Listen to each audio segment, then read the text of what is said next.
బాలాపూర్ గణేశుడి విషయానికి వస్తే ఈ సంవత్సరం అయోధ్య రామాలయం సెట్లో బాలాపూర్ గణేష్ మండపముని ఏర్పాటు చేశారు అని మనందరికీ తెలుసు.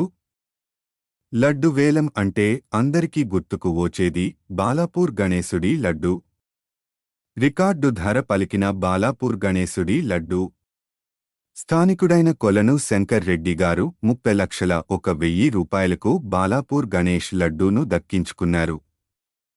గతేడాది కంటే ఈ సంవత్సరం 3,01,000 రూపాయల ఎక్కువగా లడ్డుకు ధర పలకడం విశేషం. బాలాపూర్ గణేష్ లడ్డు వేలం తరువాత కొలను శంకర్ రెడ్డి గారు బాలాపూర్ గణేష్ ఉత్సవ కమిటీ సభ్యులకు 30,01,000 రూపాయలని అందజేశారు.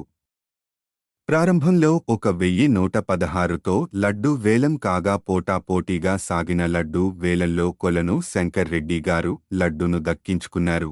గతేడాది హైదరాబాద్ చెందిన దాసరి దయానంద్ రెడ్డి గారు 27 లక్షలకు బాలాపూర్ గణేష్ లడ్డును సొంతం చేసుకున్నాడు.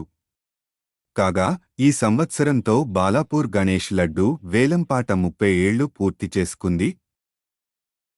బాలాపూర్ గణేశుడి లడ్డూకు ఉన్న డిమాండ్ను దృష్టిలో పెట్టుకుని తొలిసారిగా బాలాపూర్ గణేష్ ఉత్సవ సమితి నిర్వాహకులు లడ్డూ వేలంలో కొత్త నిబంధనను తీసుకువచ్చారు.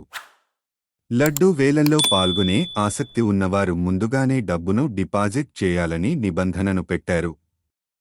బాలాపూర్ గణేశుడి లడ్డూ వేలంలో గతేడాది 27 లక్షలు పలకగా ఆ మొత్తంని డిపాజిట్ చేసిన పలువురు భక్తులు లడ్డూ వేలంలో పాల్గొన్నారు.